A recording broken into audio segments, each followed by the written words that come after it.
Howdy, howdy, howdy, this is JL for another weekly Shonen Nonsense for this week of August 6th, 2023. Let us get into it. One Piece, Chapter 1089, Hostage Situation.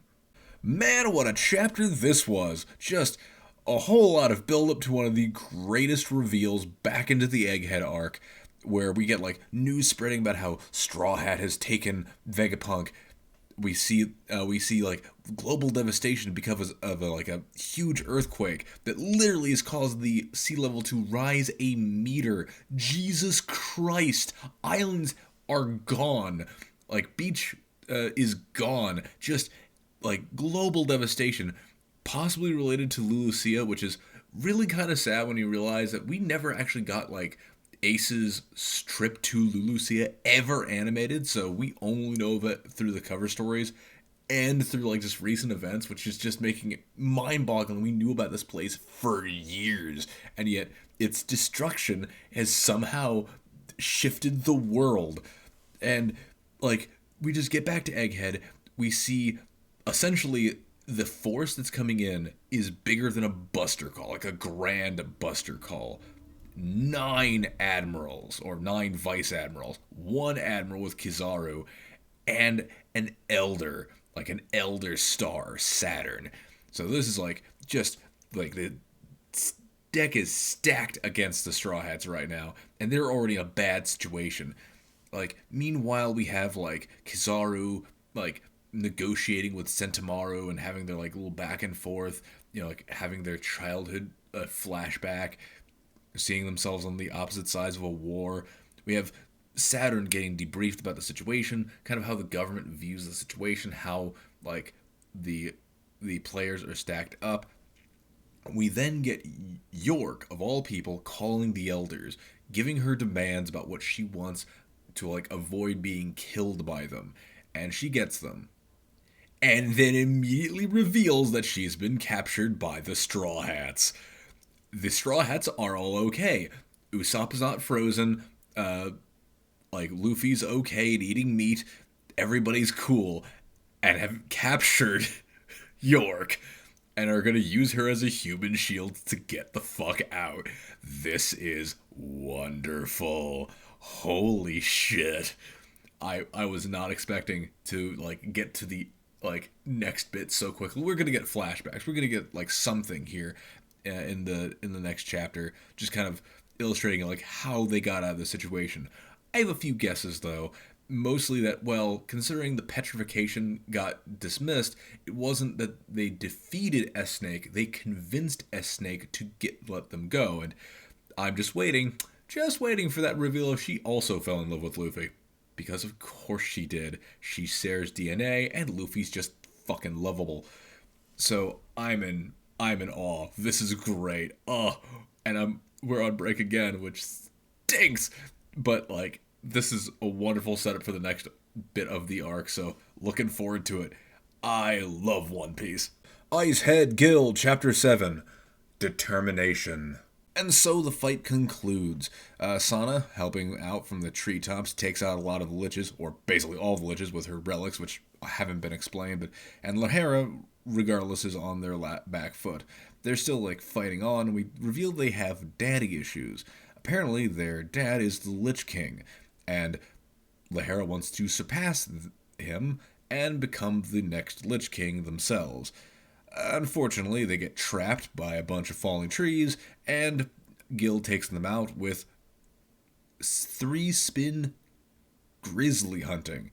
Apparently, fighting a grizzly means chopping through 3 or 4 thick trees. Jesus Christ. Either way, the fight ends, and it's revealed that Dreki, Gil's dad, has been possessed by the Lich King themselves. And now the mission is to go find Dreki and kill him. Gil is now on a patricide route. And we actually get a bit of a spin on this, because now we move over to the villains, the actual liches, discussing their plans and, shit-talking Lahara from their back. But we reveal that, no, Dad is still there and not fully possessed yet. Apparently, even though he's dead, his soul is holding on and holding out. And now we basically have a, setup for a dark reveal. And the villains now have a new mission themselves, which is to kill Gil in order to, fully break the spirit of Dreki and have the Lich King take over his body. It's a fairly decent chapter. It has a kind of somber end with the realization that Gil is having to, go and kill his dad, or take down the remains of his dad, who is no longer his dad. But we also know, with information the story is giving us, but not Gil, that it's his dad is still in there, even just a little bit. So maybe him holding on, he might be able to be the one to save his father in some way, shape, or form. But what makes me laugh is that the whole situation can be just boiled down to it's Gil or be Gilled. Martial Master Asumi, Chapter 8, Fresh Attitude. Onward to the aftermath. So anyway, the fight's over. Wounds are healing, though we kind of get a jumbled bit of a flashback here where it's revealed Nito went to his mother about the situation, revealing he's going to be, diving more into martial arts, not really stopping his training for being a nurse like she is, and it's revealed she's okay with it. Mostly because she's been talking to Kaz. Yeah, apparently Kaz has been calling home, and Nito didn't know about this, mostly because, she knows that their relationship is strained, so she tried to keep it low, like, in case Nito feels a little awkward, which makes Nito completely embarrassed because he promised to bring his brother back, and lo and behold, he would be coming back anyway because he still loves his parent and he still cares about his family. He's just kind of a weirdo. So yeah, the very funny little scene. But of course, like, while he's still recovering, he decides to, engage his bullies into helping him train, mostly through a viral video. Not of his intent, of course, like apparently the Kaz and Nito fight actually got broadcasted, and using the now fame, I guess, of losing to his brother, Kaz uses the bullies to, practice some strikes. But then we kind of flash into the present where Now is telling Nito to grapple with her, which is really funny. She's like, oh god, if I shouldn't be grabbing her here, but she wants it. Either way, we can also get a bit of a dive into Now at the very end, where it's revealed, yeah, she is still continuing the martial arts, even though her father disapproves. It's because her mother approves of it. Apparently, her mother bitched out his dad for saying like, you're training her to be a martial artist, and you're telling her not to be a martial artist. What is your priority? She wants to fight, let her use it.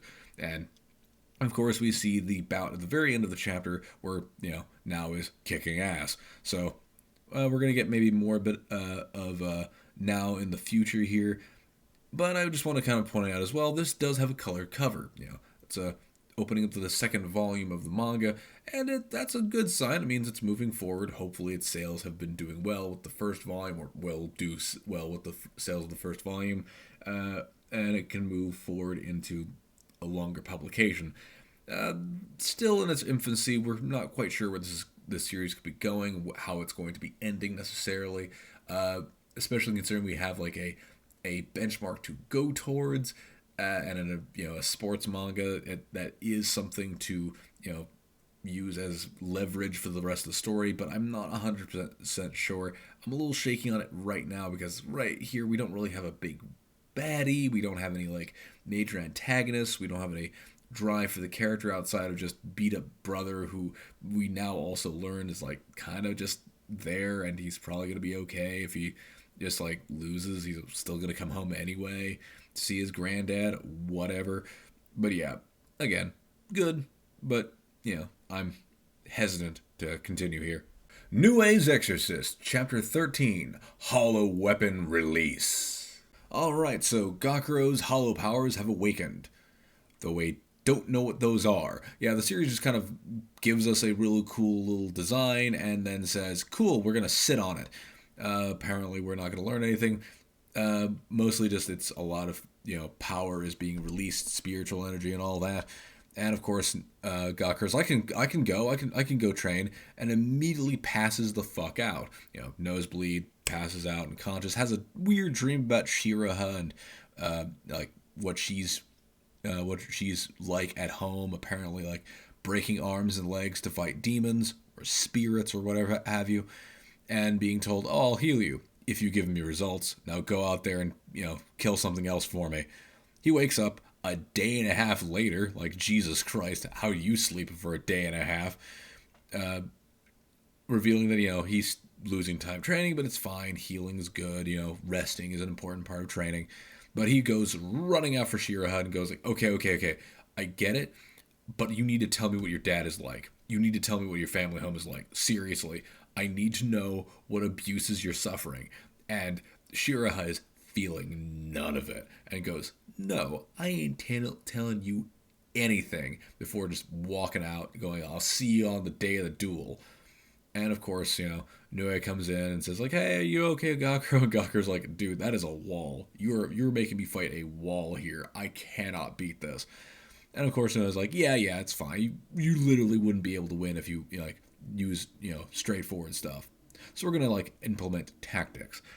We leave off on that little ambiguous note for the final battle to begin, or well, the battle to begin really. We don't know if it's the final, but it's a battle. It's going to begin. And it'll be time to duel in 2 weeks' time. My Girlfriend Gives Me Goosebumps, Chapter 13, Drive. Onward to camp. So, yep, now our lovely couple is in a nice little camp retreat for the school. Typical, high school drama stuff. So we have them bonding over cooking and setting up camp and shooting each other with water guns, cute shit like that. But of course, then all fun and games end when she pulls him away for her request, because she did so well during the exams. She requests him to go diving off a high rock into a pool of water, a lake. I guess it's a diving spot, but regardless, triggering his, oh God, I'm going to fall off this thing. As a person who is afraid of heights as well, Jesus Christ, what the hell is wrong with this woman? But either way, he takes the plunge after she jumps off first, and he's like, yes, this is exactly what I wanted, but it's not. In fact, he feels unsatisfied as he hits the water, revealing that throughout his life he's never really felt quite the same kind of rush, this feeling of exhilaration. That is until he sees the light up above him. His yandere GF is now filling that void. Coming out of the water, they reaffirmate their relationship, even though it's been tenuous at best. In a way, it's quite dark, honestly. Revealing that it's less of a romantic one and more of one of codependence.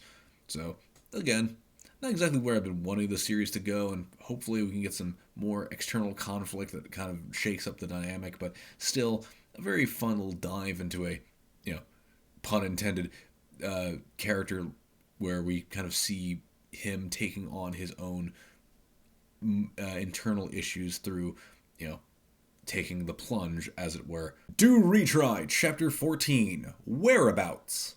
This was so casually brutal it hurts. So, alright, the fight has ended. Nijimura has basically lost and decides to reveal that, apparently Okami's dad is still alive and in the country. In fact, giving him a little backstory, apparently Nijimura, when he came back to Japan, became a bit of a hobo, but unfortunately ran into his dad while he was wandering around Shimonoseki. And he ran over to Tokyo to avoid his dad. And we would learn more about his father from Nijimura if it wasn't for the boxing administration just casually walking into the ring and shooting him dead on the spot. Oh yeah, no, we were in the middle of a conversation. Cool, he broke the rules, so we're just gonna shoot him. There's a panel in this, you just see two guys in black with shades just casually pointing their guns at the ground and pulling the trigger. And mind you, there is still a conversation going on. Nijimura is being shot, mind you, and still carrying on a conversation like he is feeling none of this. I mean, he does have the tremor suppression drugs kicking in. Possibly he's just feeling he's not feeling any of this, but still, Jesus Christ, he's bleeding out, he's dying, and he also reveals that maybe you should be worrying about your sister. Yeah, it turns out tuberculosis is a bitch and is about to kill his sister in 2 weeks. But now that he knows where his dad is, Okami's like, okay, I'm gonna bring Dad back. We're gonna be with each other just one last time before you die. Just to like honor my sister's last request. So he goes on a journey by train to just go to Shimonoseki himself. Kind of easy. Of course, though, it's not as easy as it thinks because now the boss is here. The boss, Yuka, who reveals after all this time to actually be Okami Yuka, apparently the adopted stepsister of Okami's father. So yeah, we got an aunt. So this begins the dad retrieval arc for the series. Pulling dad out of whatever hole he's in that's keeping him from going back to Tokyo where his family is. So we'll see that next chapter. Apparently he's let his hair grow out quite a bit. So we have long-haired son versus long-haired dad coming up soon. Kill Blue, Chapter 16, Up Against the Wall. Alright, Ogami, you need to not blow your cover. And you're doing a bad job at it. Alright, so the series is continuing.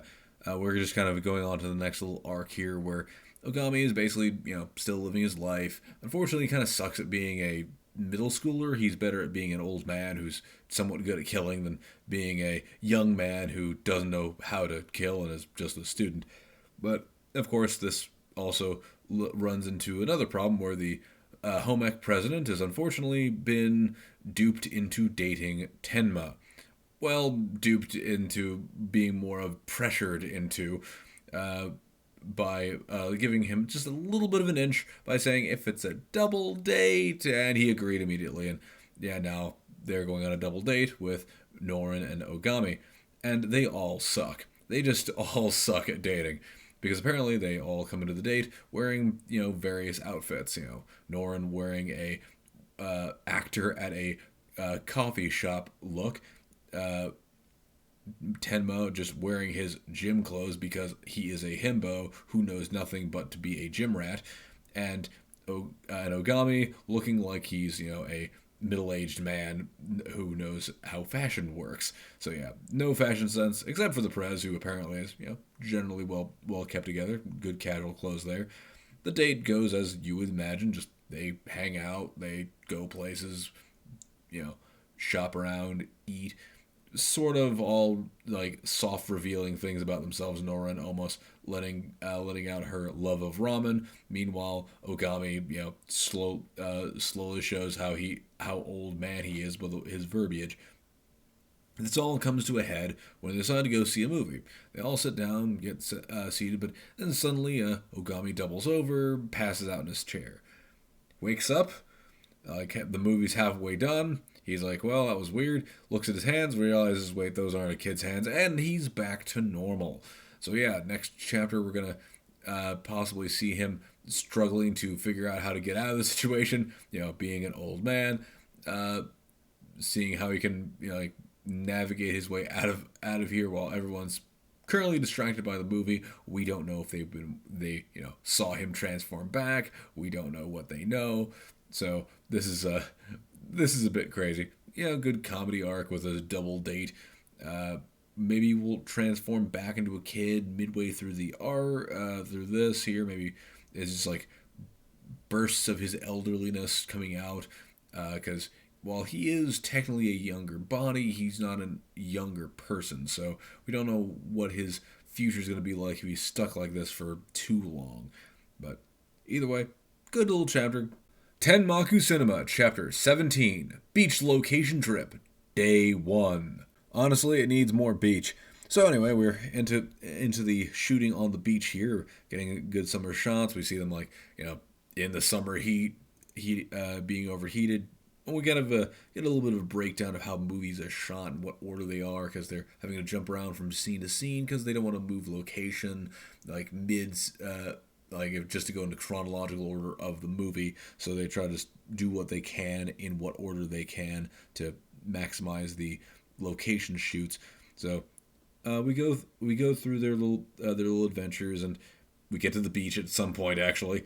But the day is then done. They finish their shoots for day 1, and they go home, do some editing, play around a bit, play some cards, finally pass out. But Hajime is starting to go like, hey, yeah, Kure still has mommy issues, so this is going to be a problem, isn't it? And lo and behold, it is. Day 2 begins already, and we get to the final shot of the day, the final scene to wrap up this trip, and Kurai freezes. She just can't get into character.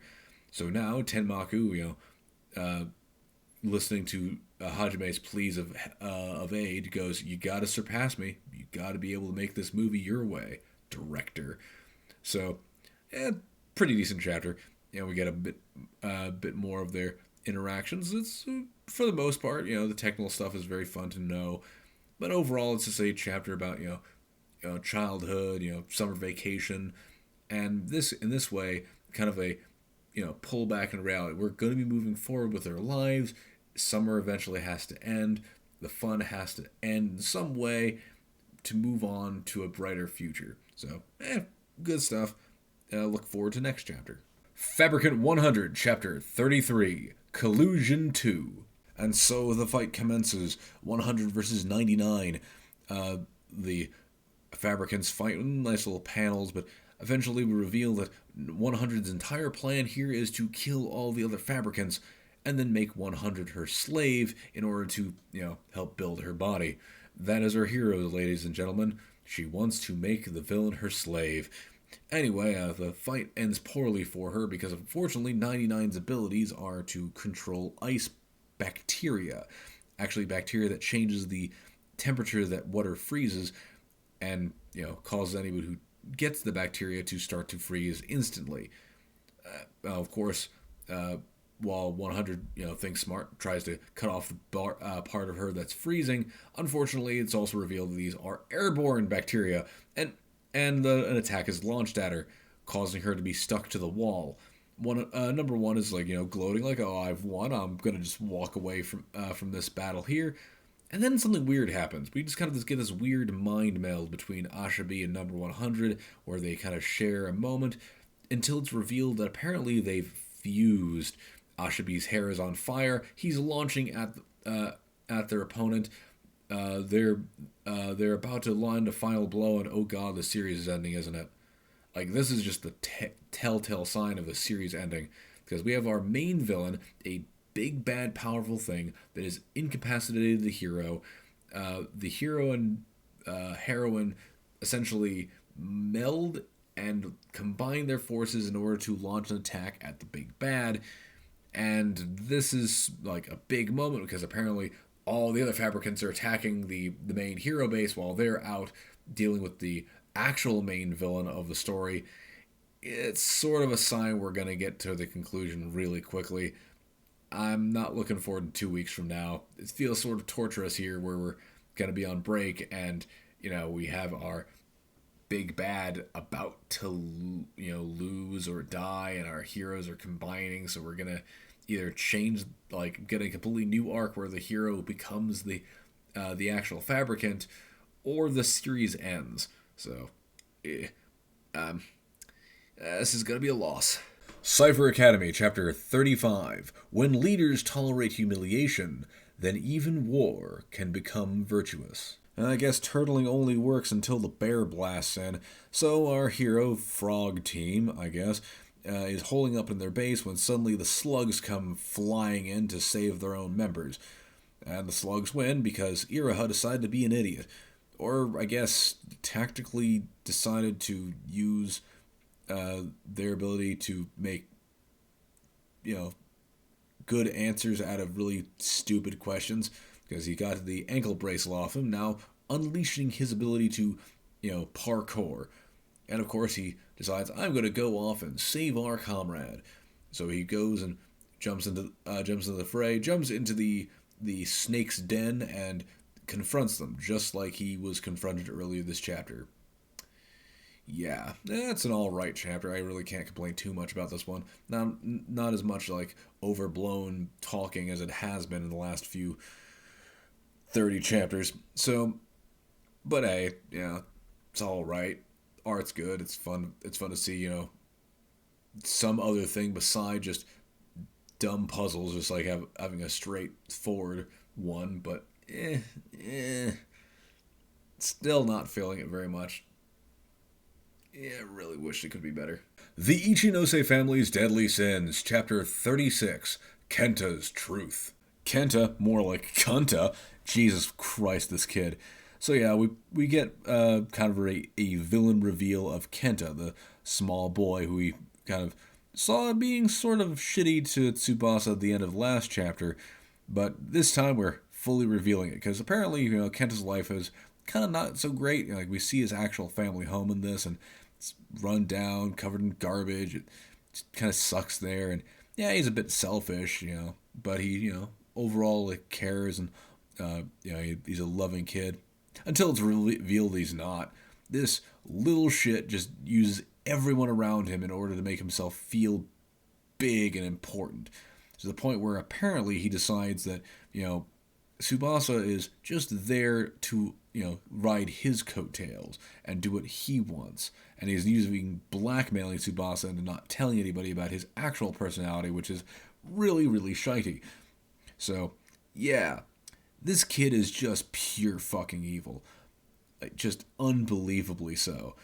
And of course, uh, keeping Tsubasa from telling Soda any of this, or making any kind of hint that Soda would believe him. Kenta's keeping his new family under wraps.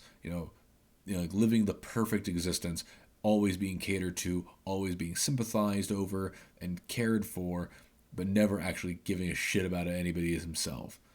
And we reveal that now the mother knows that Tsubasa and Sota are now here with this new family, and it's gonna dawn on her to go there. This is a thrilling little bit of a change here, because at first we were just kind of like dealing with a dream for the last few Deca chapters, but now we're sort of leaning into this new arc involving other families and how family is viewed by other people. And we get Kenta, this really cool Dio-esque villain, because damn, he's evil. Like, I would not be surprised to see, Kenta pull something like, throwing a kid's dog in a incinerator just to spite him, kind of evil. So, again, looking forward to the next few chapters, hoping this can survive just a little bit longer, and so we can see more of this, and actually kind of go back to one of those previous plot points. I really did like the dream, and kind of wanted to figure out what that was actually about. Akane Banashi, Chapter 73, and the winner is not Akane. So going quickly past the color cover, which was amazing. 92. She lost by a single point. Apparently, it may have actually been the streaming crowd who was just a little more invested in Hikaru than Akane. May have been later in the day, may have just not hit as hard because of the type of story that it was.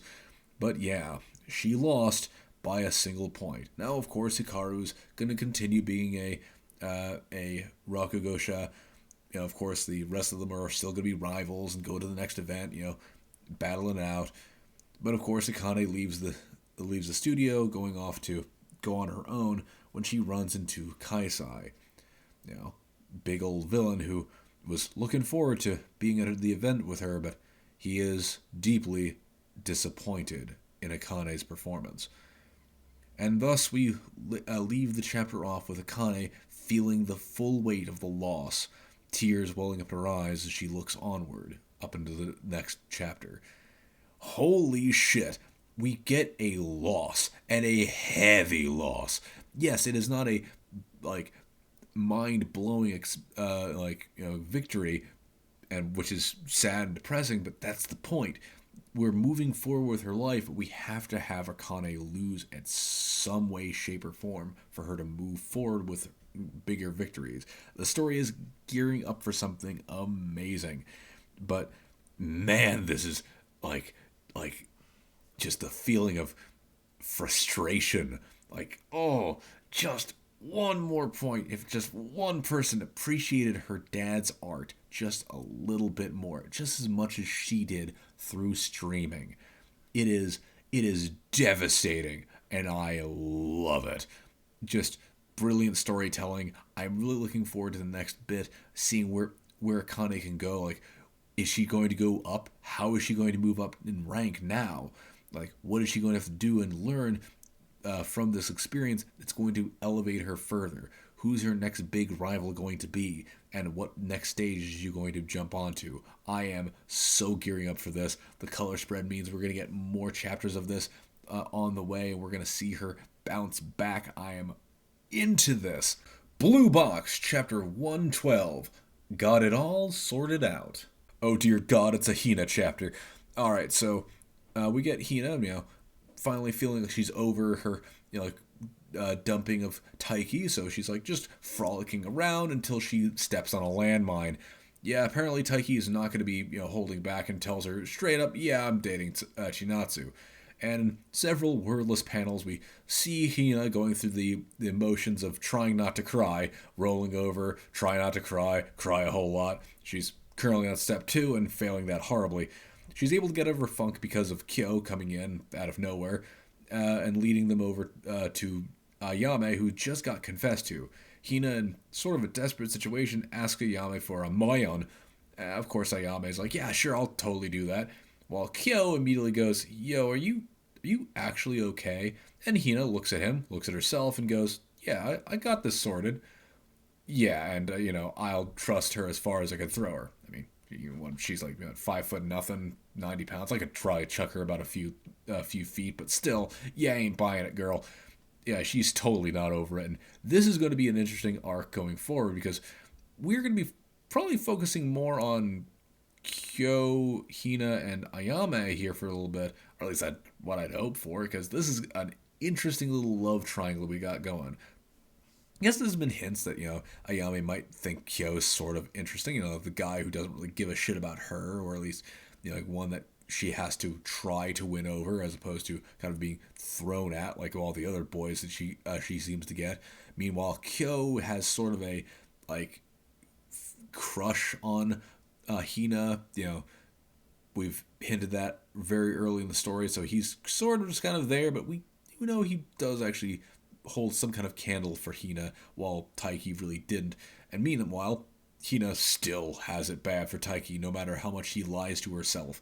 So I'm looking forward to this. I want to see where this can go, like what next big arc we're gonna get out of these three. Maybe the next school event, because they are now second years. They are going to get more newcomers coming in. Maybe we could get some more rivals for Taiki and Chinatsu. But either way, just gonna speak to Hina for a moment. What you need is not a man, girl. It's a therapist. Witch Watch, Chapter 120, The Day of the Disaster, Part 7. Dream Fight. So anyway, we have Khan being beaten up by this poser. Believe me, I'm not going to learn his name. He literally beats people up in their dreams because it makes him feel big and important. Fuck this dude. So, of course, Khan feels that he's emotionally beaten and he's getting hit by a whip a whole bunch. So he gets into a flashback where he's remembering his dad right before he went off to meet Nico and Morihito. And of course, his dad talks about Oni, and Kyo's like, I'm gonna be dealing with an Oni. Aren't Oni and Tengu enemies? And that makes his dad pull back for a second, going, yeah, if you could, don't be as racist as me, son. Which is incredible. I need to hear this more often from dads in any kind of media. Just don't be the idiot I was, please. Don't be a racist jerk like me, kid. Because, man, that needs to be just in more media, period. Bar none. We need, old people start admitting, hey, man, the next generation should probably not hold as many grudges as we do. But anyway, we get back to the present where, Khan sees his wounds on his body. He sees a few of the whip strikes, but he sees a bunch more welts. But those welts were not from this fight, but were from fighting and sparring with an Oni, fighting with Morihito as he was training. So he may not believe in himself right now. He may be at a low point, but he believes in Morihito. He believes in the Oni strength that he could withstand. So this nerd is gonna get his shit kicked in like the punk he is. Sakamoto Days, Chapter 130, Reunion, Part 2. Pandemonium. Holy shit, this chapter is just going everywhere. So we're still reeling from this weird reveal that apparently Slur has like this Rion personality, or Rion is inside of Slur. Like, anything is possible. Seriously, Shin is an experiment in a lab where we had, like, robot dinosaurs before. Nothing is off the fucking table right now, guys. But of course, like, clearly, everyone's kind of shook by this, including Akira and Sakamoto, who's like, I know she's dead. She's totally dead. Shin is reading Slur's mind, like, dude, that voice in there is female. Like, there's no understanding, like, what's actually happening. And during all of this, Kashima's watching this going, fuck this entire bullshit. I am not having this. My boss is not some woman that he killed like years ago. I'm not doing this anymore. And goes off and attacks Slur, who then gets defended by Akira, who believes it's actually Rion in there, which is just mind-boggling. And just chaos happens. A melee goes on. But at some point, Kashima's like, man, fuck this bullshit, and decides to try to kill everybody with every single explosive he has on him. And unfortunately, while most of them get taken down, he gets one off, which allows Slur to take an unconscious Akira with him off to who knows where, possibly back to Japan, because that's where Slur says the final battle is going to be. And Sakamoto is left holding the bag of Kashima's remains, who's still alive, mind you, just, we're not going to just leave trash lying around. So, yeah, no, the day is lost. Like, they came here to save Akira, and they have succeeded at none of this. Their team is broken up. Heisuke's off somewhere. Their team's in shambles. The Hyo is dead, so they've lost to one of Slur's new members that they don't know about yet. So, yeah, no, just chaos and craziness. We're going to go back to Japan. Something big is going to happen to JCC. Like, shit is going down. Just another one of these Sakamoto days. Undead Unluck, Chapter 170, I Want to Move. Ah, what a fluffy school life it is. So, this chapter starts with, of course, Fuko and Gina having lunch with Chikara and his friend, who kind of just pal about. We learn about Chikara's own love of photography, and, not just the photo taking, but the fact that he gets to see people smiling in those images. And we start with a little bit of a preamble with the realization of what the school life is going to be like, where, of course, Fuko and Gina are actually having to deal with the quests, which are still coming up, every few months, while also dealing with their school lives. And, of course, they go back and forth, and we get to see like a little montage of their school life together with Chikara and the rest of them. But then it kind of ends near the end of September, where they're just finishing up the yearbook. The end of the year is rolling around, and Chikara finally admits to his parents, hey, I don't want to take over the family restaurant. I just want to be a photographer. And Unmove activates. And just as the previous loop, just as his parents are about to be run over by an oncoming, out-of-control truck, the team saves them. Undoes the Unmove, and it finally explains the situation to Chikara, who's like, I'm going to have to leave school. And Fuko's like, you don't have to leave school. We're going to stick around and make sure you can finish school so we can go off and, kill God at the right time here. We're going to make sure you have an actual life. We're not going to try to take that away from you just because you have powers now, which is a good message, Stay in school. Don't be a fool with superpowers. So yeah, that was a fun little chapter, especially from some notes with Shen and his just complete lack of luck here in this entire event. And of course, Fuko being the best, just one of the best main characters you can get in Shonen Jump right now. Just wonderful, supportive, but like just there for everyone. Good stuff. I am still looking forward to that anime. My Hero Academia, Chapter 396, Battle Without a Quirk. Amazing. Like, this is just incredible. We have All for One versus All Might Round 2. Okay, it's more like round like 3 or 4, really, because there's a bunch of off-screen fights before the series started. But regardless, this is a young All for One with barely any of his experience, but all of his powers. Meanwhile, we have All Might with none of his powers and old. But of course, he came prepared with a new battle suit, Armored All Might, which just chef's kiss. That is incredible looking. And of course, it's not just a battle suit. It is a battle suit with a badass motorcycle that does that shoots video and also has all the power of all of his students. That's right, he's not just battling with his own powers as in a form of a suit, but rather the powers of all of his students. He has a shield that is reminiscent of Red Riot, which he uses to deflect the laser beam. He's able to use Black Whip, but he's wrapping up his opponent like it's cellophane, like Sero. He's able to boost up and change and power up his foot like it's Sugar Rush. Like, it's just an incredible homage to all of everything that's been going on this entire time with all these characters, and we get our boy to kick the crap out of All for One, going, "You thought I came here to die? I came here to fight, not to lose." It's just beautiful. And of course, during this entire time, apparently it's being broadcasted worldwide thanks to La Brava's amazing Shinigami ability of live streaming. Just incredible. This art is amazing. The story presentation is fantastic. I'm hearing people complaining somewhere like about this, like, oh, it's not as good as it used to be, and like I'm looking at them right now going, are you people insane? This is incredible. The art's amazing. The storytelling is amazing. Everything's building up and crescendoing in this amazing way.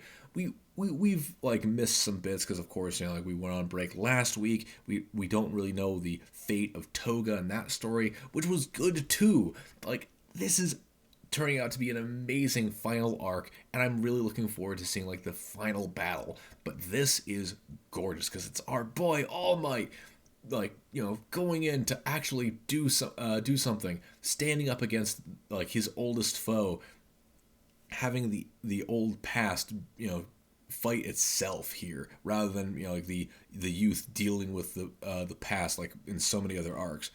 And of course, the most insane thing about this is this entire battle suit, this armored form, comes from the movies. The first movie is now canon, which is insane.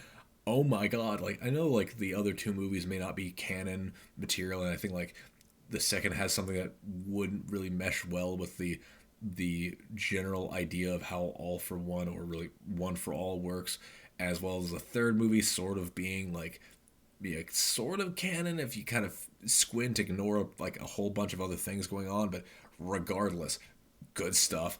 I am here for this. I'm looking forward to the next chapter. Oh, be hyped. This is so cool. And that's going to do it for this week. And actually, it's going to do it for 2 weeks. According to some charts and stuff, we're going to be getting a week off because of Obone. Now, there are going to be some chapters coming out, of course, like Jiangshi X and Ayakashi Triangle. But, next week I think we're going to skip. It's been a run. We've been doing this almost every week for the last several months. I think we could take a break maybe just for a little bit. Come on, guys. I need a vacation. But anyway, still, wonderful time. Great chapters this week. I hope you all like, favorite, comment, subscribe. Enjoy your August off. Next Sunday, go out, touch grass, see somebody, maybe get a haircut. Should probably get a haircut myself. Anyway, bye!